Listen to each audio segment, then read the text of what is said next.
자, 21강 매화시부터 보겠습니다. 어,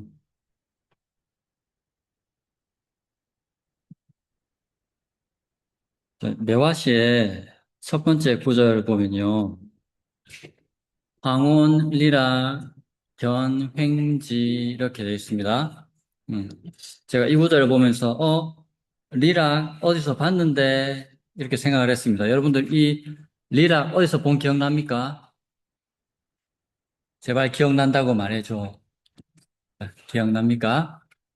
이거 19강에 보면 나오거든요. 19강에 도중이라는 시에서 리락의 반엄경 이렇게 나왔었고, 제가 그때 어떻게 번역했냐면, 울타리는 떨어져서 흔들흔들 이렇게 했습니다. 울타리는 떨어져서 흔들흔들. 그렇게 했었는데, 왜 그렇게 했냐면, 모르는 글자가 하나도 없으니까. 울타리는 울타리고, 락은 떨어진 거니까. 그렇게 하고, 여기서도 그렇게 해석해도 아무런 문제가 없었기 때문에. 그런데 문득 21강에 이 시를 번역하면서 왜 울타리면 울타리지 뒤에 떨어질 낙자를 붙였을까? 이런 생각이 들었습니다.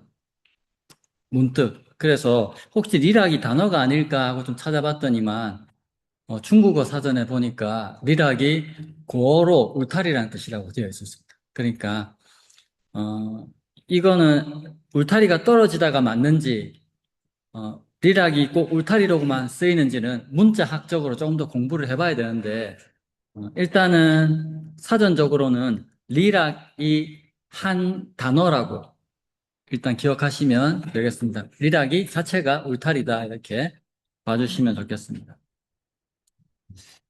황혼, 누를 황, 어두울 혼, 해질 무렵이라고 번역했고요. 리락, 울타리에 견, 횡지, 견, 보입니다. 보였습니다. 무엇이 보였냐면 횡지가 보였습니다.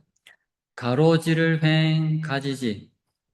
해질 무렵 울타리에 가로지를, 가지가 보이더니. 그런데 이제 문맥상 이 가로지른 가지는 매화 가지를 이야기하는 것이라고 생각이 돼서 제가 가로 안에 매화라고 써놨습니다. 해질 무렵 울타리에 가로지른 매화 가지 보이더니 완보 심향 도수미 느릴 완 걸음보 느린 걸음으로 심향 향기를 찾아 도수미 이르렀네 도착했네 어디에 물, 물가미 그래서 수미는 물가라고 번역했습니다. 느린 걸음으로 향기를 찾아 물가에 이르렀네. 해질 무렵에 울타리 보니까 매화가지가 보였는데 뭔가 향기가 나는 것 같다. 매화 향기가 나는 것 같아서 이 향기의 근원지가 어딘지 천천히 한번 찾아가다 보니까 어느 물가에 도착했다는 말인데요. 천재, 나부, 일륜원. 일천천, 해제, 년제. 천재는 천년이라는 뜻입니다. 천년, 비단라, 뜰부는, 라부는 고유명사인데요. 나부산을 가리킵니다. 나부산. 그래서 이 시가 매화시고 나부산에 얽힌 전설, 이야기를 알고 있어야 이 시가 풍부하게 해석이 되는데, 나부산에는 어떤 이야기가 얽혀 있냐면, 수나라 때에 조사웅이라는 사람이 저물역에 나부산을 지나가다가 어느 주막에서 아름다운 여인과 만나가지고 의기투합해서 달빛 아래서 낭만을 즐기면서 술을 한잔 했습니다. 그런데 술 깨고 보니까 아무것도 없고 주막도 없고 여인도 없고 오직 매화나무 한 그루만 있었다. 이런 이야기입니다. 전설. 그래서 이 매화나무 전설과 연관된 나부산을 가져와서 이 시에서 사용하고 있습니다. 천년의 나부산, 일윤월. 자, 윤월이라는 표현은 많이 나온다 그렇죠?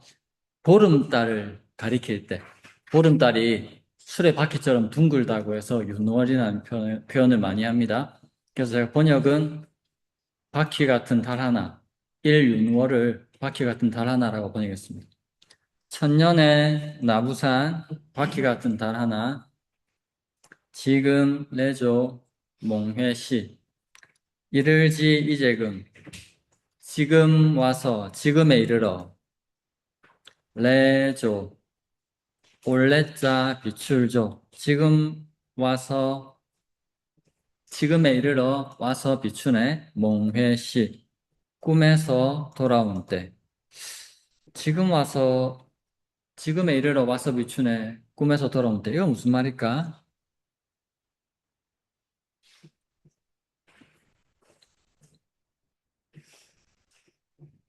자, 1구부터 다시 봅시다. 제목은 매화고요. 제목은 매화고.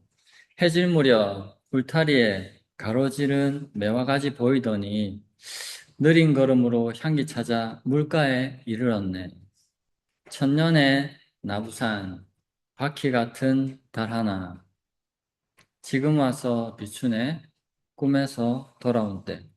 지금 바퀴 같은 달 하나가 세상을 비추고 있는 어떤 장소입니다. 그 장소는 자기가 매화 가지를 보고 매화 향기가 나는 것 같아서 그 향기를 쫓아가다 보니까 그 장소로 가게 된 거고요.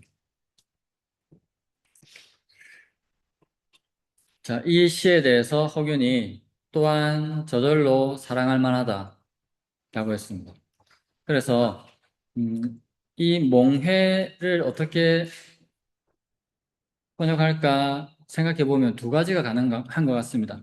처음에 이 시점부터 꿈에서 깨어나서 이걸 봤다고 보는 겁니다. 꿈에서 깨어나서 울타리 가지를 보니까 매한 가지가 있었고 이러면서 이제 시작하는 거 볼 수 있고, 그리고 안 그러면 꿈에서 돌아온 듯 그냥 진짜로 꿈에서 깬 게 아니고 마치 꿈에서 깬 것처럼 환상적이다 이런 뜻으로 몽회를 썼을 수도 있고. 어떤 게 더 시적입니까? 여러분들 판단에 맡기고요. 자, 매화는 해질녘 물가에 피어난 매화의 고결한 아름다움과 그 속에 담긴 풍류를 격조 높게 그려낸 작품입니다. 은은하게 풍겨오는 매화의 향기에 이끌려 느린 걸음으로 향기를 따라가다 보니 어느덧 차가운 물가에 이르게 됩니다. 하늘에는 천년의 세월을 품은 나부산의 둥근 달이 떠올라 매화나무를 비춥니다. 여기서 나부산은 수나라의 조사홍이 나부산의 주막에서 아름다운 여인과 술을 마시고 깨어보니 큰 매화나무 아래였다는 나부춘몽의 고사에서 유래한 것입니다. 허균은 또한 저절로 사랑할 만하다라는 한 줄의 평을 남겼습니다. 억지로 꾸며내거나 과장하지 않아도 해질녘의 어스름과 은은한 매화향기, 그리고 차가운 달빛이 어우러진 풍경 그 자체만으로도 보는 이의 마음을 자연스럽게 사로잡는 힘이 있다는 찬사라고 생각이 됩니다. 자, 다음은 이승소의 작품을 볼 텐데 이승소라는 인물부터 먼저 보겠습니다.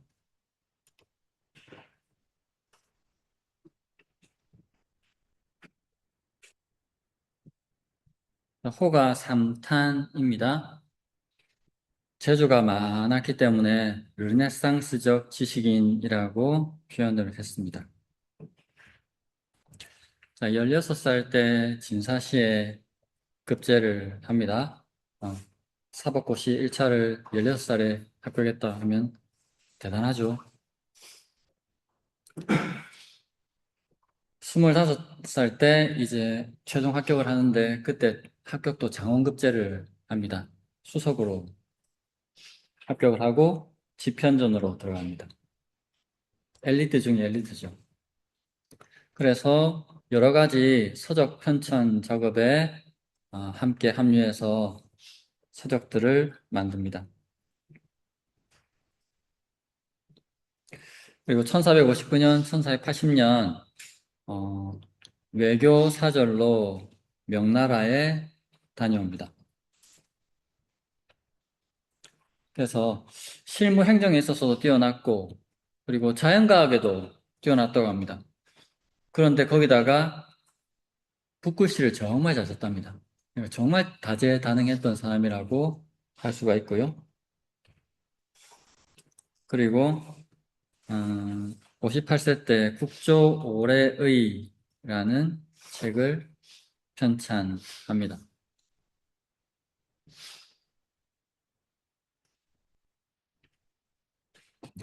그런데 58세 때 그 약간의 어려운 일이 생깁니다. 그 명나라에 사신으로 갔다가 왔는데 그때 그 자기는 넘버 투였고 그때 사신단 넘버 원이 한명회였는데 한명회가 그 사신 가면서 한명회가 개인적으로 명나라 권력자들한테 활을 만드는 재료 그 궁각이라고 하는데요. 궁각이라고 되는데 활을 만드는 재료를 뇌물로 갖다 바치는 사건이 생깁니다. 갖다 바쳐서 그냥 아무 문제 없었는데 그게 이제 들통이 난 거죠. 뇌물 바친 걸로. 그것 때문에 한명희하고 같이 갔던 그 우리 작작 이승소까지도 그렇게 피해를 좀 입는 사건이 발생을 합니다. 그래도 어, 큰 어려움 없이 관료 생활을 한 편이었고요. 그리고 지중추 부사자리로 옮겼고 국왕의 특별한 예우를 받으면서 여생을 정리했다고 나와 있습니다. 그리고 삼탄집이라는 유작을 남겼습니다. 다른 비극적인 삶을 산 인물들보다는 큰 어려움 없이 살았던 천재 관료라고 할 수 있는데요. 이 사람이 쓴 시는 어떤지 보겠습니다. 유의주 차 박펀서 원형운이라는 제목입니다. 유의주, 의주에 머물며, 의주는 지금 북한 땅입니다. 평안북도 의주. 차원했습니다. 의지에 머물면서 차원했습니다. 누구의 운을? 박판서 원형의 운을. 자, 판서는 직책 이름이고요. 판서 박원형의 시운을 차원했습니다. 박원형의 시운을 어떻게 차원했는가 봅시다. 여관, 편경, 변물화. 여관은 지금도 쓰는 단어다 그렇죠? 여관에서 편경이라고 있습니다. 여관에서 편경했다. 편은 보통은 치우치다, 치우치다라는 뜻인데 치우치다 하면은 뒤에 놀랄 경자하고 좀 어울리지가 않아서 여관에서 치우치게 놀랐네. 좀 이상하잖아요. 그래서 편을 어떻게 자연스럽게 해석할까 사전을 가지고 좀 고민하다 보니까 치우치다가 치우칠 편자가 뜻밖에라는 어, 의미가 있어서 뜻밖에로 뜻을 가져왔습니다. 여관에서 뜻밖에 놀랐네. 뜻밖에 뭘 놀랐냐면 변물화. 물화가 변화했다는 것에 여관에서 뜻밖에 놀랐다고 했습니다. 물화, 물건물, 빛날 화자는 자연 환경의 모습을 물화라고 합니다. 자연의 모습을 물화라고 합니다. 여관에서 뜻밖의 놀랐습니다. 자연 환경이 확 변해서. 두 번째 구절, 풍치, 류마, 취의사, 바람풍 불치, 바람은 붑니다. 어디에? 류막에, 버드나무, 류, 버들류, 막, 장막막. 류막은 버들가지가 쫙 늘어져 있는 모습. 그게 마치 장막 같다는 겁니다. 저는 아, 미친 여자분의 머리카락 같다 이렇게 보통 비유를 많이 하는데 시인들은 아주 우아하게 장막 같아 이렇게 이야기를 합니다. 버드나무의 장막에 부는데 그게 취의사라고 했습니다. 이 류막의 모습을 부연 설명한 게 취의사라고 보면 되거든요. 그래서 푸르름이 기울었습니다. 푸르름이 기울었습니다. 바람은 버드나무 장막에 불고 그 버드나무 장막의 푸르름은 기울었네 이 말인데 이걸 조금 풀이해서 이렇게 쓰면 바람은 비스듬히 기운 푸른 장막 같은 버드나무의 분해 이렇게 좀 풀이해서 번역할 수가 있겠습니다. 상성, 지벽, 여한제 산성, 동네 산성, 남한 산성 할 때 산성입니다. 산성은 지벽, 땅지자는 여기서 지대, 지역이 벽도 뭐 치우치다라는 뜻이 있는데 여기서는 후미지다, 아주 구석지고 으슥하다, 구석에 있다 이런 말입니다.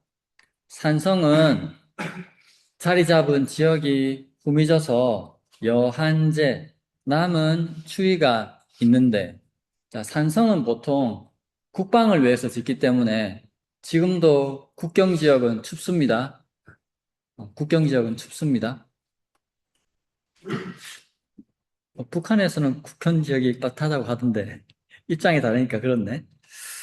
아무튼 산성은 지역이 후미져서 남은 추위가 있는데 아주 추운 지역이라서 남은 추위가 있는데 5월 유간 작약화 5월 달에 유간 유는 오히려 여전히 간 본의 작약화를 이 산성 지역은 후미져가지고 아주 추운데 여기 우주라고 했잖아요. 우주니까 북쪽 지방이니까 얼마나 좀 추운 지역입니까? 그런데 올해도 여전히 본의 작약화를 이렇게 이야기합니다. 작약화가 5, 6월에 피기 때문에 원래 다른 지역 같으면 지금 5월이면 작약화를 다 봅니다. 그런데 의주같이 추운 곳에서도 이 작약화를 볼 수 있을지 이승수는 몰랐던 거지. 이 추운 곳에도 작약화가 피네. 그걸 보고 기뻐하는 그런 모습입니다. 다시 첫 구절부터 보면요. 여관에서 뜻밖의 놀랐네. 자연의 변화에 계절이 변했다는 겁니다. 지금 5월 달에 지었으니까 여름에 지은 거죠. 풍치류막, 취의사. 바람은 버드나무 장막에 불고 이 버드나무 장막의 푸르름은 기울어져 있네. 산성, 지벽, 여한제. 산성은 지역적으로 보면 의지읍성으로 가리키는 것으로 추측이 되고요. 이 산성은 지역이 붐비져서 남은 추위가 있는데 이 동네 참 추운 곳인데 5월 유간 작약화 5월에도 여전히 작약화를 보내 이 추운 지역에서도 계절에 맞게 작약화를 볼 수 있으니 참 신기하네 이렇게 이야기하고 있습니다. 이승서가 국경 지역인 평안북도 의주에 머무는 동안 동료 문인인 박원영의 시에 화원에서 지은 시입니다.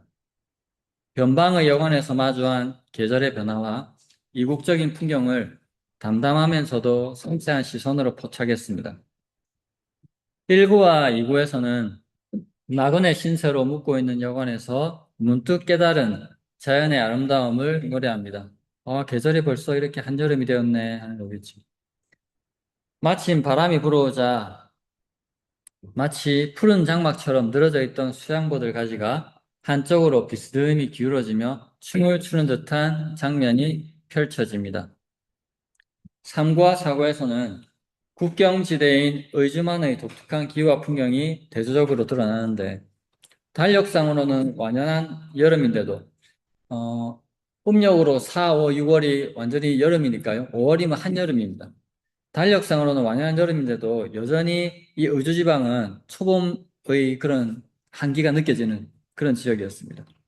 그런데 남쪽에나 피어있을 탐스러운 작약꽃, 한박꽃이라고도 하는데요. 이 작약꽃이 춥기로 유명한 이곳 의주에서도 여전히 활짝 피어있는 모습을 보게 된 겁니다. 변방의 쓸쓸하고 추운 기후를 원망하기보다 그럼에도 불구하고 아름다운 작약꽃을 감상할 수 있는 긍정적인 여유와 미학을 보여준다고 시를 평가할 수 있겠습니다. 자, 이승서의 두 번째 시 미인도입니다. 미인도. 아름다운 여인을 그린 그림을 보고 그 그림에 지은 시입니다. 어떻게 지었는지 한번 봅시다. 또 시를 보면 그림 내용이 뭔지도 알 수 있겠죠. 첫 번째 구절, 미인도의 첫 번째 구절, 한내, 상여, 투, 위기, 한갈한, 올래 이랬습니다. 한감이 와서 또는 레자를 이후 레자로 보면 한가해진 이후에 이렇습니다. 보통은 그냥 할래 하면 한가해서 이렇게 번역을 많이 합니다. 한가한 이후에 한가함이 와서 상여 투비기 서로상 함께여 더불려 서로 함께 투 권투 복싱 권투할 때 투자죠. 싸울 투자. 근데 여기서는 겨루다 싸우다보다는 겨루다가 나을 것 같아요. 투 위기 바둑 둘위 바둑기 위기는 바둑이라는 뜻입니다. 한가해서 서로 함께 바둑을 두는데 자 미인도의 모습이 미인이 바둑 두는 모습인 겁니다. 두 번째 구절 각피 충교 하자지 각 도리어 각 문득 각 물리칠 각 여러 가지 뜻이 있는데 어떻게 해도 별로 어울리는 번역어가 마음에 드는 번역어가 없어서 그냥 바로사 각이라고 했습니다. 뜻없이 문장을 시작할 때 그냥 들어가는 거. 그냥 우리 하는 대로 하면 말하기 전에 말하기 전에 하는 거 있잖아요. 그런 것처럼 바로사 말을 시작하는 글자. 그래서 번역을 안 했습니다. 번역을 안 하고 각이고요. 피충교. 자, 피자는 우리 피동사 할 때 피자인데 입다, 당하다. 옷을 입다도 되고 어떤 일을 당하다도 됩니다. 피해를 입다, 피해를 당하다 그렇게 하잖아요. 그 입다, 당하다라는 뜻입니다. 그런데 뭐를 입고 뭐를 당했냐 하니까 춘교를 입었다. 춘교를 당했다는 겁니다. 봄, 춘, 아름다운 교. 봄의 아름다움에 당했다.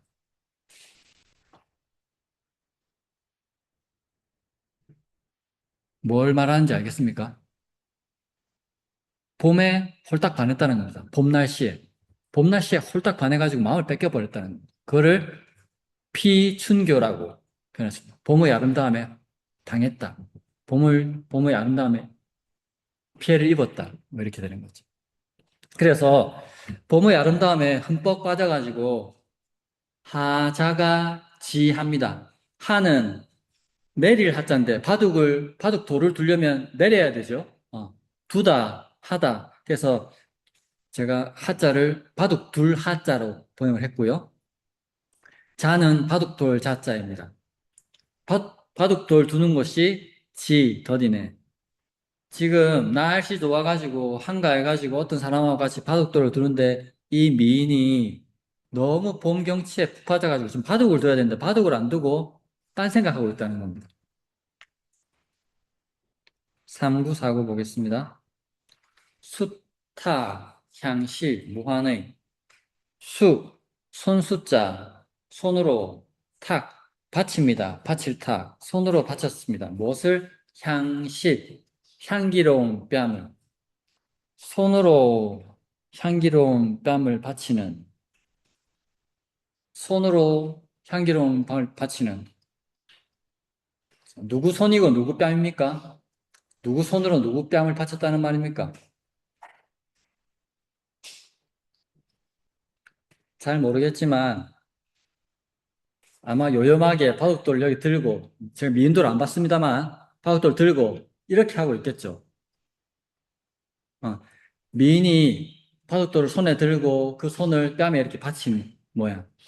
그걸 이렇게 표현하지 않았을까? 민도 그림이 그렇지 않았을까? 이렇게 짐작을 합니다. 손으로 향기로운 뺨 받치는 무한의, 한없는 뜻,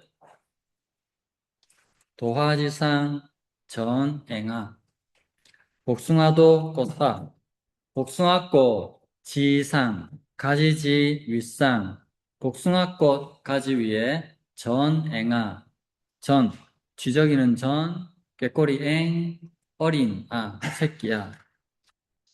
복숭아꽃 가지 위에 쥐저기는 꾀꼬리 새끼. 욕 같으니까 어린 꾀꼬리 이렇게 번역했습니다. 복숭아꽃 위에 쥐저기는 어린 꾀꼬리. 자, 이것이 이 그림의 모양이죠. 이 그림의 모습이고 이것을 이제 시로 이렇게 표현을 했습니다. 다시 한번 볼게요. 미인도고요.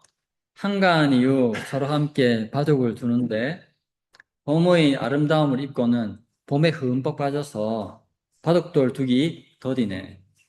손으로 향기로운 뺨 받치는 무한한 뜻. 이 미인도 속의 미인은 지금 무슨 생각을 하고 있을까? 이런 생각하면서 무한한 뜻이라고 이렇게 이야기했겠죠. 도화지상 전앵아 복숭아꽃 위에 지저귀는 어린 개꼬리. 자, 이 시에 대해서 허균이 뭐라고 비평을 했냐면 이 한 수만 봐도 이승소 염채시풍 전체의 맛과 수준을 충분히 알 수 있다라고 했습니다. 이 시를 염채시라고 이야기했습니다. 염채시. 염채 뭐냐면 여인의 감성 넘치는 자잘한 일을 소재로 삼아 우아한 표현을 사용하여 짓는 향염채시. 여성의 감정을 다룬 시. 여성의 감정을 다룬 시. 이걸 염채시라고 하는데 이 염채시풍을 이승소의 이 시로 충분히 알 수 있겠다 이렇게 말하고 있습니다. 자, 미인도는 그림 속 여인의 섬세한 자태와 내면의 정서를 포착해서 정치 있게 그려낸 대표적인 재화시, 그림에 적은 시입니다. 이 시는 향기로운 봄날 미인이 상대와 마주 앉아 바둑을 두는 순간을 담고 있습니다. 승부에 집중해야 할 여인은 봄 기운에 마음을 빼앗겼습니다. 이 싱그러운 봄 향기에 취해 여인은 다음 바둑돌을 어디에 둘지 몰라 손을 멈춘 채 머뭇거립니다. 여인은 바둑돌을 쥔 채 한 손으로 향기로운 뺨을 괴고 생각에 잠겨 있습니다. 이 자세는 단순한 무례함이 아니라 가슴속 깊이 피어오르는 연정, 봄날의 아련한 그리움이라는 무한한 속내를 은유적으로 암시한다고 볼 수 있겠습니다. 붉게 피어난 복숭아꽃이 화사한 미인의 아름다움과 유혹을 드러낸다면 그 가지 위에서 조잘거리는 어린 꾀꼬리의 울음소리는 생동하는 봄의 정감과 여인을 설레는 내면을 청각적으로 시원하게 채워줍니다. 자, 허균은 시평에서 이 한 수만 봐도 이승소의 염채식품 전체의 맛과 수준을 충분히 알 수 있다고 칭찬했습니다. 이 작품은 격조 높은 표현력을 통해 남녀 간의 은근한 정을 외설스럽지 않고 우아하게 승화시킨 조선전기 염채시의 특징을 보여준 작품이라고 평가할 수 있겠습니다.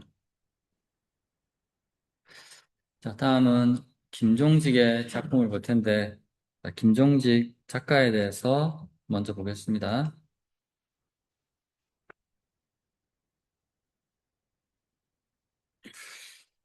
자, 여러분은 김종직 하면 뭐가 가장 먼저 떠오르십니까? 음, 살인파의 우두머리라고 알려져 있었습니다. 그러니까 조선시대 때 초기에 조선을 세운 사람들이 공신들, 음, 권력과 부를 모두 다 갖고 있는 사람들, 그 사람들 훈구파라고 하고, 그다음에 제야에 있으면서 공부해가지고 벼슬에서 올라온 사람들 살인파라고 보통 이야기를 했는데 그 살인파의 최고 우두머리라고 알려진 사람이 김종직인데요. 이 김종직 하면 부관 참시가 먼저 떠오릅니다. 사후에 김종직이 죽은 다음에 연산군 때 무덤에서 시신이 꺼내져서 다시 잠수당하는 그런 형벌을 받은 사람입니다. 왜 그랬을까? 그냥 잘 모르고 이미지로만 보면 이 사람은 제약자니까 뭐 꼿꼿했겠지, 경전만 중요시했겠지, 훈구파하고 친하게 안 지냈겠지 이렇게 생각하기 쉬운데 실제로 이 사람 보면 세조 때부터 성종 때까지 중앙요직을 두루 걸쳤고요. 그리고 거기다가 경전만 중시한 것이 아니라 아주 글을 잘 지었고요. 거기다가 훈구파 최고인 신숙주 문집에 글을 써줄 정도로 훈구파하고도 잘 지냈습니다. 그런데 나중에는 이상하게 돼버렸어요. 이 사람을 살인파의 영수라고 하는 이유는 정몽주의 학풍이 길제로 갔고 길제의 학풍이 김숙자로 갔는데 이 김숙자의 아들이 김종직입니다. 그러다 보니까 성리학의 계통이 김종직을 통해서 김종직이 또 제자를 김굉필, 조광조 이런 사람들을 길러냈는데 이 학맥에 김종직이 큰 역할을 했다고 보는 겁니다. 문제는 1457년에 김종직이 26살에 지은 글 때문에 문제가 발생했습니다. 1457년이 언제냐면 1455년도에 수양대군이 세조가 됩니다. 1455년도에. 그리고 2년 뒤 2년 뒤 김종직이 꿈에서 초나라 의제를 만난 것을 빗대어 가지고 조의제문이라는 의제를 조문하는 의제를 추모하는 문장이라는 글을 씁니다.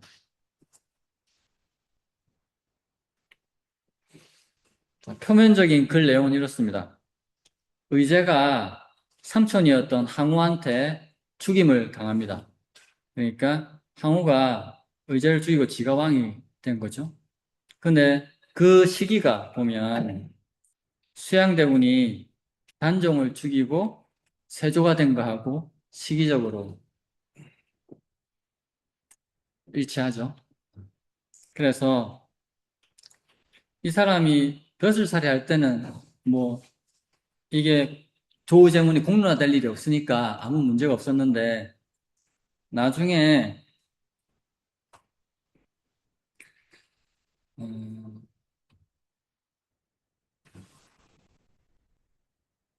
자기 제자가 자기 제자 김일손이 조의제문을 국가 기록에 올립니다.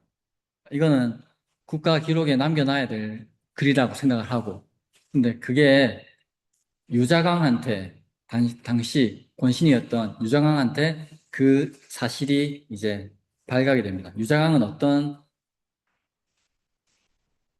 악연이냐면 김종직이 함양 군수로 갔을 때 관내에 함양의 관내 정자에 유자강의 시가 현판에 걸려 있는 걸 봤습니다. 그걸 보고 이런 그 왕 비유나 맞추는 사람의 시가 이 정자를 더럽히면 안 된다 이래가지고 그 현판을 떼가지고 버려버렸습니다. 그 사실을 유자강이 나중에 알게 되고 김종직에 대해서 좋지 않은 감정을 갖게 됩니다. 근데 유자강을 김종직이 왜 싫어했냐면 당시에 유자강은 서울 출신이었고요. 무관 출신이었습니다. 서울 출신의 무관 출신인데 머리가 엄청 좋아서 나중에 과거도 장원급제를 합니다. 그러니까 집안도 안 좋고 백도 아무것도 없는데 문무를 겸비한 사람이야. 근데 딱 들어가 보니까 조정에는 훈구파와 살인파가 착 나뉘어 있어. 근데 훈구파도 살인파도 자기를 받아주지 않아. 유자강을 받아주지 않아. 그럼 유자강은 어떻게 해야 됩니까? 오직 왕에만 충성을 했습니다. 유자강은. 오직 왕에게. 왕이 좋은 왕이든 나쁜 왕이든 상관없이 왕에게만 충성했습니다. 그래서 보면 유자강이 막 왕에 영합해가지고 사활을 많이 일으킨 걸로 나와 있습니다. 남이 장군을 죽인 것도 유자강입니다. 그리고 모사와 그러니까 이 조의제문을 핑계 삼아가지고 김종직이 연산군 당신의 선조인 세조를 이런 식으로 모욕하고 있습니다. 이대로 두면 안 됩니다. 이렇게 유장학이 연산군한테도 이야기를 해서 김종직은 부관 참시를 시키고 김종직 제자들 다 이제 죽이고 귀양 보내고 했습니다. 그런데 유자강이 탐관 오리짓을 했다는 기록은 없습니다. 그러니까 그 후세 역사가들은 이 사람이 살아남으려고 홍구파에도 살인파에도 속하지 못해서 살아남으려고 왕에게 집중했던 그런 사람이었다 이렇게 평가를 지금은 합니다. 아무튼 그리고 아주 김종직이 정치를 잘해가지고 실용적으로 백성들에게 도움을 많이 줬기 때문에 왕의 신임을 받았고요. 그리고 특히 김종직 학풍에서 유명한 것이 소학이라는 책입니다. 소학은 윤리서입니다. 윤리서. 일단 사람이 기본적으로 권력과 재산과 이런 것보다는 인간이 돼야 된다. 인간이 되어야 된다. 그걸 중요하게 생각하기 때문에 그 인간이 되는 지침서, 생활에서 어떻게 매너 있게 말하고 행동하는가라는 것을 쭉 정리한 수학이라는 책을 제자들에게 강조를 했고, 제자들도 그것을 따라서 수학을 중요하게 여겼습니다.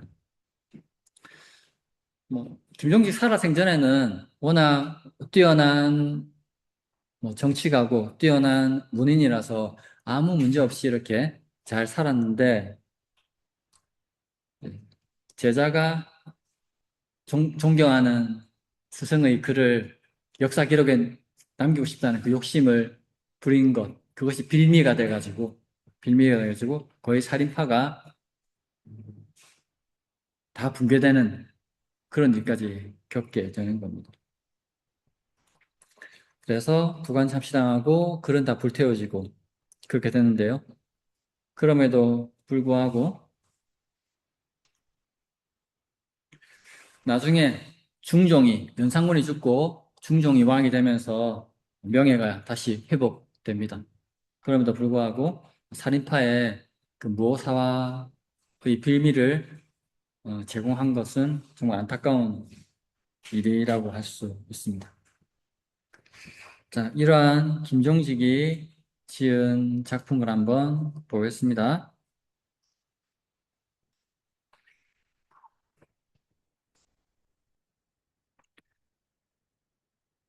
제천정, 차, 송, 중추, 처관운이라는 작품입니다.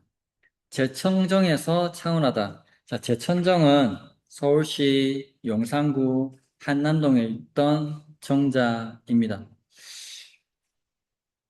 왕실에서 사용하던 정자라고 하니까 꽤 괜찮은 정자였을 거라고 생각되는데 불타서 없어졌다고 합니다. 제청정에서 차원했습니다. 무엇을? 송중추 처관의 운을. 자, 중추는 벼슬 이름인데 지중추부사를 짧게 말하는 겁니다. 지중추부사. 지중추부사 송처관이 지은 시운에 차원했습니다.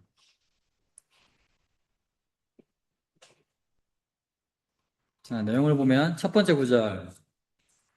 취화, 벽류, 반강풍. 불다취, 바람 불다취, 꽃화. 꽃을 불고, 꽃에 바람 불고, 벽류, 벽은 가르다, 쪼개다, 가르다. 그 다음에 류, 버드나무. 꽃을 불고, 버드나무를 가르는 반강풍. 그것 중에 반은 강바람이네. 꽃에 막 꽃을 막 흔들리게 하고 꽃을 불고 벚나무를 막 날리게 하는 그 중에 반은 강바람이네. 장령, 요요, 배, 모홍, 장, 배에 바람받게 하는 돛장자입니다. 장령, 도스의 그림자형, 장령, 도스의 그림자, 요요, 흔들 요자인데 두 개 합쳐서 의태어로 흔들흔들 이렇게 번역했습니다. 돛 그림자 흔들흔들 배 모홍 배 등배자인데 동사로 등지다 모홍 저물다 모 기러기 홍돛 그림자는 흔들흔들 등진 저물력 기러기 기러기가 날아가는데 기러기 정면을 보는 것이 아니라 날아가는 기러기의 등을 본다 이 말이겠죠.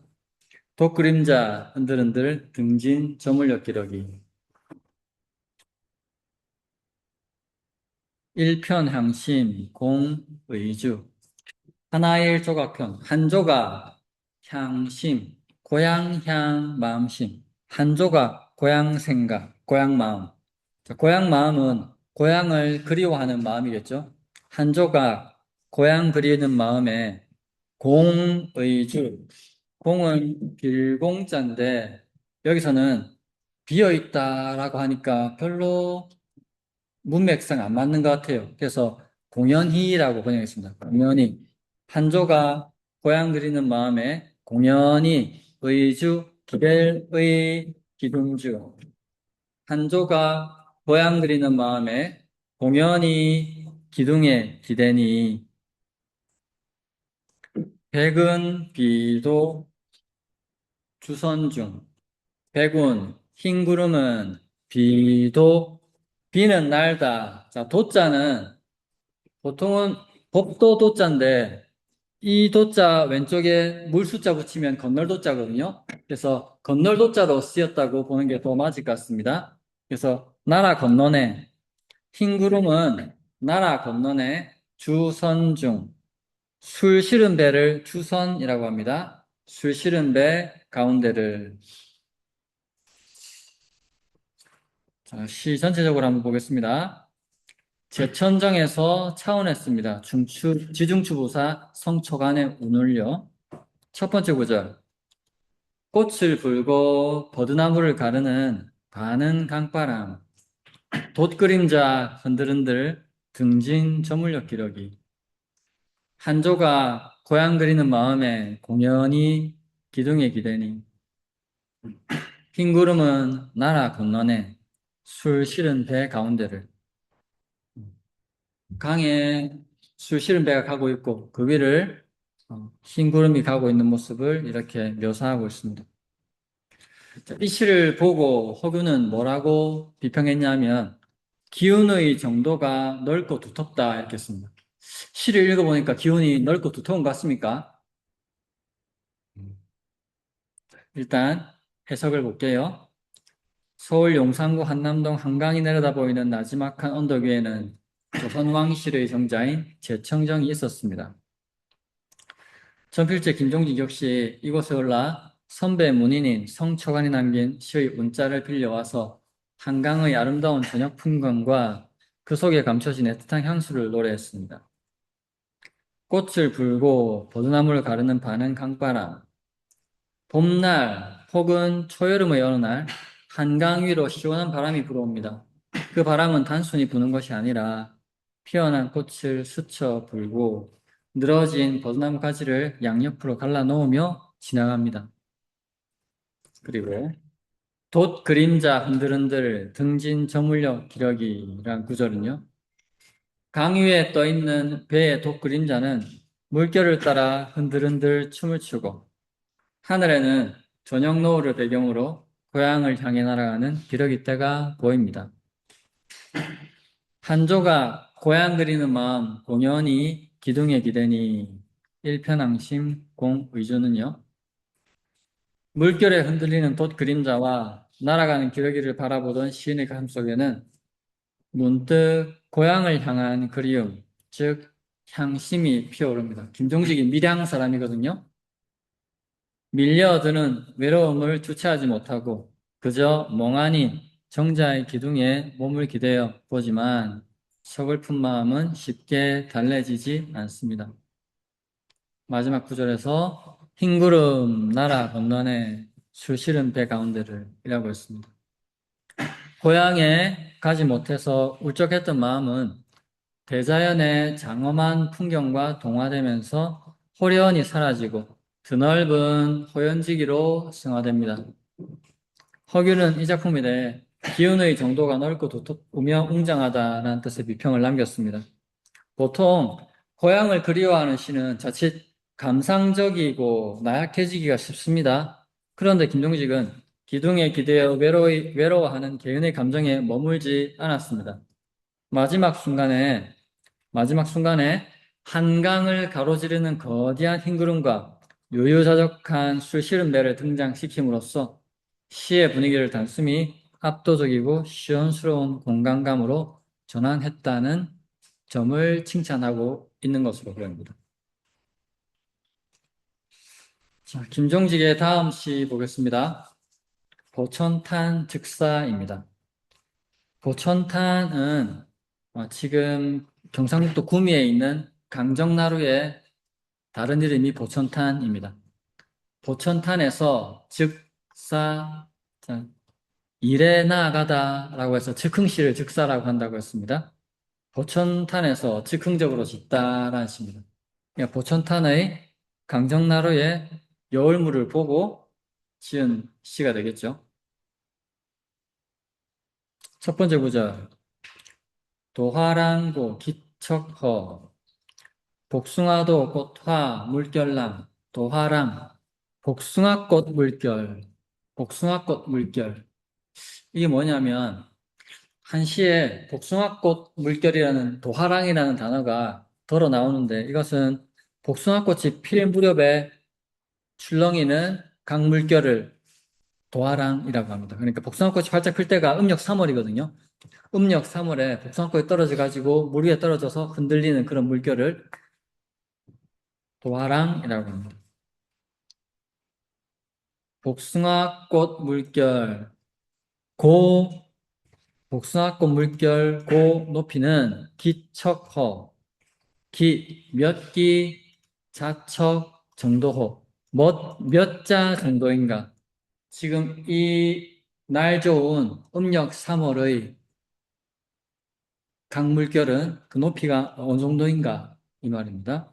복숭아꽃 물결 높이는 몇 자 정도인가 은석 몰정 부지쳐 은빛 은돌석 은빛 돌은 몰정 몰은 잠기다 정은 정수리정 은빛 돌은 정수리가 잠겨 부지쳐 곧쳐 곧을 알지 못하네 은빛 돌은 정수리가 잠겨 곧을 알지 못하네 이거 무슨 말일까요?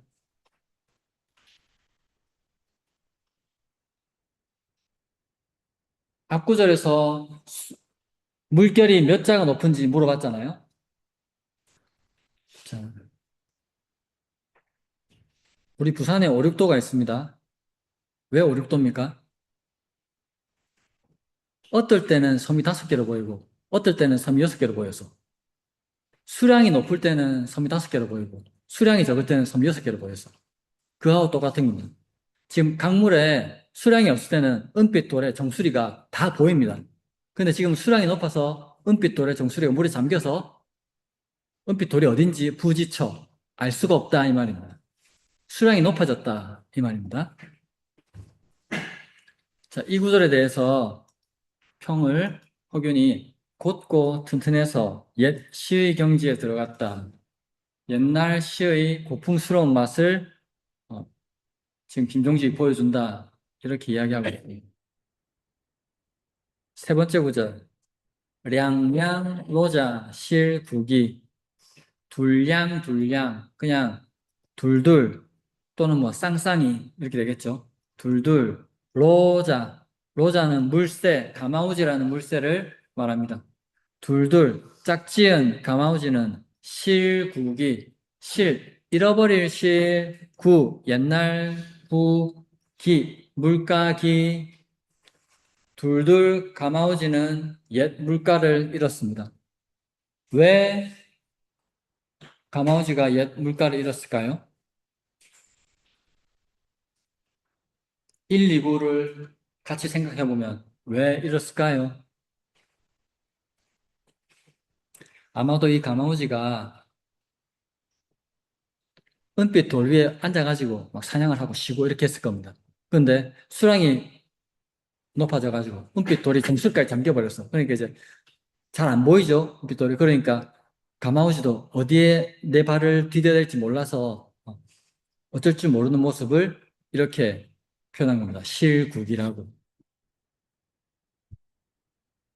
그런데 감어, 각, 입, 고포거 먹음을 함, 물고기요. 물고기 머금고. 자, 이렇게 해가지고 물고기를 머금죠? 이렇게 하잖아요. 한 입에 먹잖아. 물고기 머금고, 각 입. 다시 각, 들어갈 입. 다시 들어갑니다. 어디에? 고포. 고는 줄풀이라는 풀. 포는 부들이라는 풀. 줄풀과 부들로 들어서 가네. 들어서 가네. 들어가네. 이렇게 보내겠습니다. 물고기 머금고 다시 줄풀과 부들로 들어가네.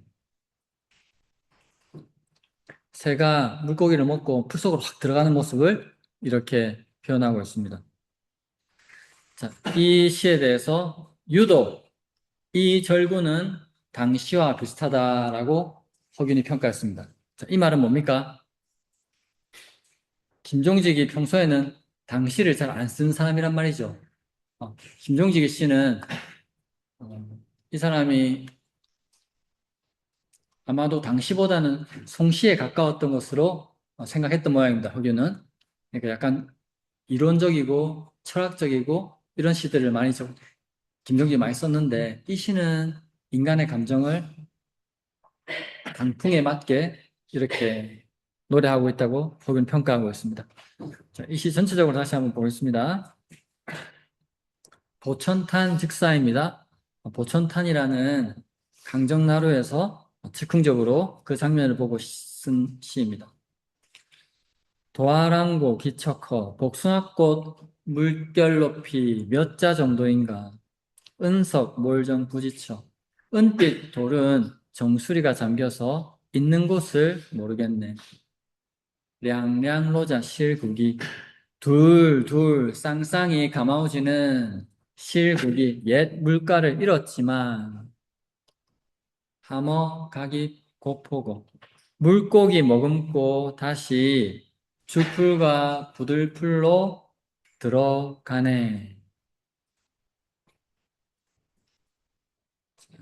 물가에 있는 순간적인 한 장면을 시로 잘 표현했다고 거기는 평가하고 있는 것 같습니다. 보천탄 즉사는 봄날 불어난 강물의 역동적인 풍경과 그 속에 살아가는 자연의 생명력을 예리하게 포착한 작품입니다. 보천탄은 오늘날 경북 구미의 고야읍 예강리에 있었던 낙동강의 강정나루를 가리킵니다. 도화랑은 봄철 복숭아꽃이 피어날 무렵에 지는 장대비나 그로 인해 불어난 거센 물결을 뜻합니다. 시인은 눈앞에서 거칠게 출렁이는 봄 물결을 보며 복숭아꽃 물결의 높이가 과연 몇 자나 되는가라며 자연의 압도적인 위용에 감탄합니다. 2구에서는 평소에 물 위로 하얗게 머리를 내밀고 있었을 강가의 은빛 바위들이 이제는 물이 불어나 정수리까지 완전히 잠겨 버렸습니다. 시인은 바위가 어디에 있는지조차 알 수 없게 된 강바닥의 변화를 통해서 물이 급격히 불어난 상황을 시각적으로 극대화시켰습니다. 3구, 4구를 보면요. 물이 불어나면서 가마우시들은 평소에 깃들던 익숙한 물가를 잃어버렸습니다. 발 디딜 곳을 잃어버린 겁니다. 터전을 잃은 새들은 당황할 법도 하지만 도리어 물고기를 한 입 가득 물고는 유유히 줄풀과 부들이 무성한 숲을 속으로 다시 날아 들어갑니다. 자, 허경은 여기에 대해서 두 가지 비평을 했는데 하나는 곧고 튼튼해서 옛 시의 경지에 들어갔다라고 했습니다. 허균은 이 시의 짜임새와 기상이 나약하지 않고 선이 굵으며 강건하다고 평가하고 있습니다. 그리고 또 유독 이 절구는 당시와 비슷하다라는 평가도 했는데요. 허균은 김종직의 수많은 작품 중에서도 특히 이 절구가 보여주는 시각적 선명함과 여운 그리고 인위적인 안간 힘이 느껴지지 않는 자연스러운 시상 전개가 당시의 높은 품격과 닮아 있다고 인정한 것으로 보입니다.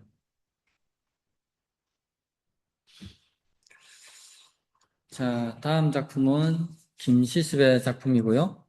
자, 김시습에 대해서 보도록 하겠습니다.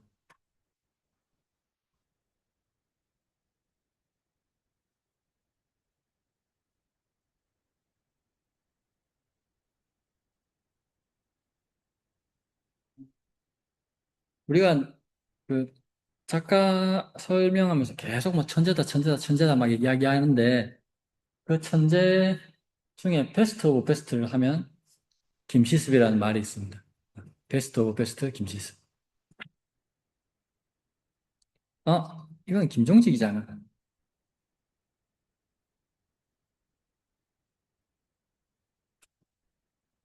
베스트 오브 베스트가 김시습인데요. 금오 신화의 저자 그리고 생육신으로 알려져 있습니다. 어, 5살 때 이미 전 국가적으로 소문이 난 천재였고요. 20살 때 단종 폐위 소식을 듣고 출가해서 중위 스님이 됩니다. 그리고 30살 때 금오 신화를 짓고 58세 때 돌아가셨는데요. 4살 때, 만 4살 때, 우리 5살쯤 됐을 때, 생후 8개월에 누가 가르쳐 주지 않았는데 어른들이 주고받는 글을 보고 글을 깨우쳤습니다. 4살 때 대학가 중용을 통달했습니다. 여러분들은 지금 24살인데 대학가 중용을 잘 모르죠? 세종이,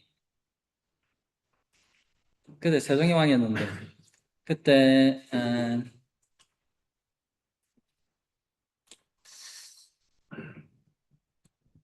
재상, 재상, 그 당시에 재상 이름 기억이 안 나노? 세종이 있었고, 그때 재상이 그 김시습 옆 동네에 살고 있었어요. 옆 동네에 재상이 살고 있었는데, 옆 동네에 5살짜리가 천재가 있다는 말 듣고, 그 재상이 그 직접 찾아갔어. 도대체 얼마나 똑똑한지 알고 싶어서 찾아갔어. 찾아가지고 김치수 5살짜리 애를 무릎에 앉히고, 네가 그래 시를 잘 짓나? 그러니까, 예, 할아버지. 그래. 그러면은, 이 할아버지가 늙었으니까, 늙을 노자 가지고 19절 한번 만들어 볼래? 이렇게 했습니다. 그러니까, 5살짜리 김수습이, 예, 할아버지 하면서 시를 한 구절 지었는데, 뭐라고 지었냐면, 노목, 개화, 신불로 이렇게 됐습니다. 노목, 개화. 늙을로 나무목. 늙은 나무에 개화. 필개, 꽃화.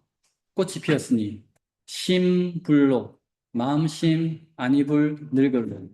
마음만은 늙지 않은 노목, 개화, 심불로. 이렇게 지었습니다. 그러니까 그 재상이 진짜 천재네. 이렇게 인정을 했던 겁니다. 그냥 5살짜리가 그냥 말을 지은 게 아니잖아. 늙은 나무에 꽃이 피니까 마음이 안 늙었다잖아. 이거 도대체 5살짜리 할 수 있는 말입니까, 이게? 이건 정말 천재다. 이렇게 인정을 했습니다. 그러니까 재상이 이렇게 하니까 어, 소문이, 김시습 천재라는 소문이 세종에게까지 들어갔고, 그래서 세종이 너무 궁금한 거라. 막 재상이 옆에서 그렇게 이야기하니까. 그래서 지신사 박이창, 그러니까 음, 대통령 비서실장 박이창을 김시습 집에 보냅니다. 보내가지고 자네가 진짜 천재인가 한번 시험을 해보게 하니까 박이창이 가가지고 시험을 해봤습니다. 여러 가지 질문을 던졌는데 질문에 답을 잘하는데 자기 생각에는 별로 그렇게 천재 같진 않아. 박이창 생각에. 그래서 하나 질문을 던집니다. 아저씨가 시를 하나 지을 테니까 그 시에 맞춰가지고 네가 댓글 한번 지어볼래? 이렇게 이야기를 합니다. 그러면서 어, 지어준 시에 대해서는 다음 시간에 계속해서 알려드리도록 하겠습니다. 오늘 수업 여기까지 하겠습니다. 수고하셨습니다.